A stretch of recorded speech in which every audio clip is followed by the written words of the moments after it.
The text from my wife came through at 2 in the afternoon. 3 words that made my heart stop. We need to talk.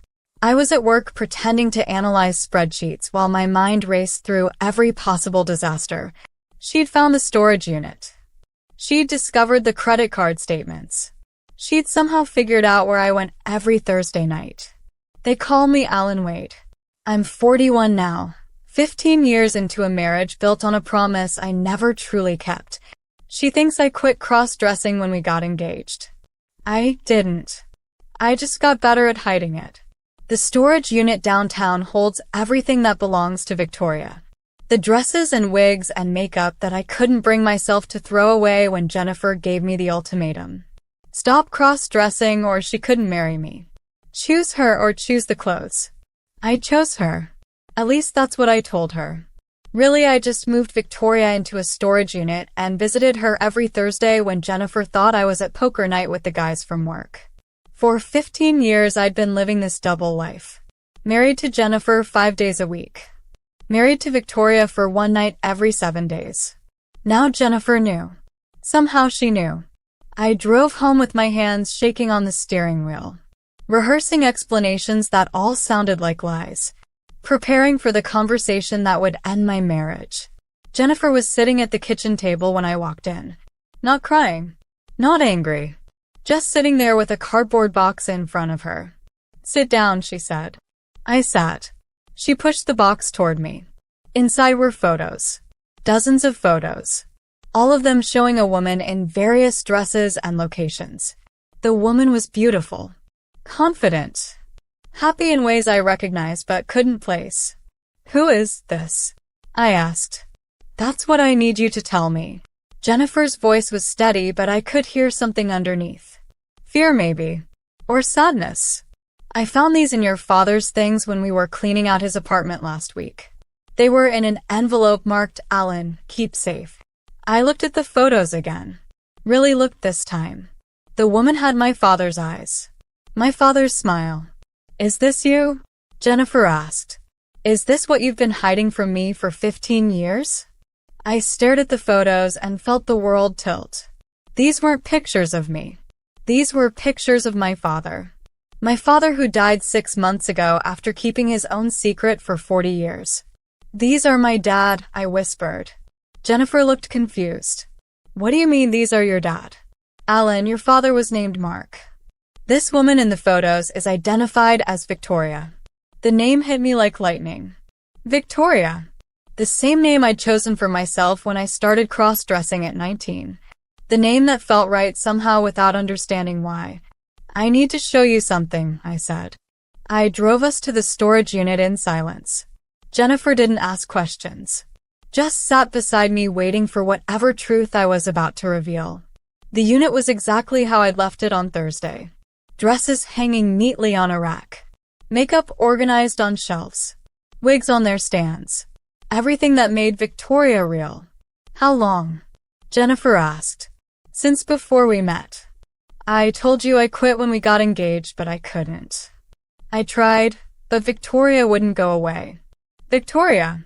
The same name as the woman in the photos. I didn't know. I swear I didn't know my father used that name. He never told me. Never gave any hint that he. I couldn't finish the sentence. Jennifer picked up one of my dresses. The blue one that had been my favorite. Why didn't you tell me? Why did you lie for 15 years? Because you said you couldn't marry someone who cross-dressed. Because I loved you more than I loved being honest. Because I thought I could make it work if I just kept the two parts of my life separate. And did it work? No. It's been killing me slowly for 15 years. Pretending to be someone I'm not 5 days a week. Sneaking around like I'm having an affair with myself. Jennifer sat down on the floor of the storage unit surrounded by Victoria's things. I found something else in your father's envelope. A letter. He wrote it to you but never sent it. She pulled out a folded piece of paper. My father's handwriting. My father's words from beyond the grave. Dear Alan. Jennifer read. If you're reading this, then I'm gone and hopefully someone found these photos and gave them to you like I asked. I need you to know something I should have told you when you were younger. Something I was too scared to admit. I'm transgender. Or maybe I was. I don't know the right words for it anymore. All I know is I spent 40 years living as Mark when my real name was Victoria. I married your mother and had you and built a whole life pretending to be someone I wasn't. I saw the makeup in your bathroom when you were 19. Saw the way you looked at women's clothes. Saw myself in you, and it broke my heart because I knew exactly what you were going through. But I was a coward. Instead of telling you the truth and helping you understand yourself, I just watched you struggle. Watched you hide the same way I hid. Watched you marry Jennifer and promise to quit cross-dressing because that's what I did when I married your mother. I'm sorry I couldn't be braver for you. Sorry I couldn't show you that it was possible to be yourself even when it was hard. Sorry I left you alone with a secret that should have brought us together instead of keeping us apart. Be braver than I was. Be honest with the people you love. Don't spend 40 years hiding in storage units and stolen moments. You deserve better than that. Jennifer finished reading and folded the letter carefully. We sat in silence among the dresses and wigs and years of accumulated lies. I gave you an ultimatum 15 years ago, Jennifer finally said. I told you to choose between cross-dressing and marrying me. That was cruel. I see that now. You didn't know, but I should have. I should have asked why instead of just demanding you stop. Should have tried to understand instead of making you feel broken. So what happens now? Jennifer stood up and looked around the storage unit. At Victoria's entire life packed into 10 by 10 feet of concrete and fluorescent lighting. Now you bring this home. No more storage units. No more lying. No more pretending to be someone you're not. You can't be okay with this. You said you couldn't marry someone who cross-dress. I couldn't marry someone who lied to me for 15 years. That's different. She picked up the blue dress. But I can stay married to someone brave enough to finally tell the truth. That was 6 months ago. Victoria lives in our house now. In our closet. In our life.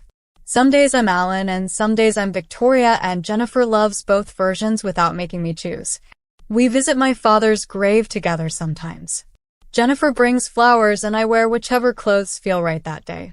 We tell him about our life and the changes we've made and how his letter saved us both. Last week we found more photos in my father's things. Victoria at different ages. Living a whole secret life that nobody knew about. In one photo he's standing next to someone. A woman with kind eyes and a gentle smile. On the back my father had written, "Me and Scarlett, 1985. My father had a secret girlfriend named Scarlett who looked exactly like my wife. Sometimes the universe has a strange sense of humor. Sometimes the people we love are connected in ways we never expected. Sometimes our parents know exactly who we'll marry 40 years before we meet them. And sometimes the truth sets us free, even when it comes too late to save the people who needed it most." If you enjoyed this story, you can find more like it in my Femboy and Cross-Dressing Stories bundle. 5 complete stories available now on Amazon for just $4.99. Until next time, keep exploring, feeling, and becoming who you are.